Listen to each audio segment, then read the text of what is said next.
প্রিয় দর্শক, আসসালামু আলাইকুম রহমতুল্লাহ। দর্শক, আমি মোহাম্মদ ফিরোজ হোসেন। এই মুহূর্তে অবস্থান করছি জয়পুরহাট জেলার নতুন হাটে। দর্শক, এই হাট থেকে ইন্ডিয়া বর্ডার 9-10 কিলোমিটার দূর হয়। অনেক সুন্দর গুণগত মান সম্পন্ন, কোয়ালিটি সম্পন্ন খামার উপযোগী যে গরুগুলি ওঠে ইন্ডিয়া বর্ডার থেকে, এই গরুগুলি আপনাদেরকে দেখাচ্ছি। দর্শক, এই পাশে যে গরুগুলো দেখতে পাচ্ছেন, এগুলা 45-46 হাজার এরকম দামের ভিতরে।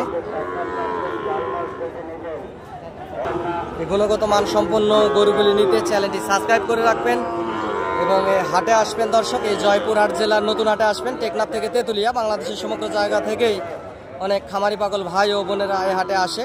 চ্যানেলের স্ক্রিনে দেওয়া নাম্বারে যোগাযোগ করবেন। এই নাম্বারে ইমো এবং হোয়াটসঅ্যাপ আছে। দেশ এবং দেশের বাইরে থেকে প্রবাসী ভাই ও বোনেরা আপনারা যোগাযোগ করতে পারেন। এই বর্ডার এলাকার হাটে আসবেন, হাট থেকে গরুগুলি আগামী 26 কুরবানির টার্গেটে ইনশাল্লাহ লাভবান হবেন। দর্শক,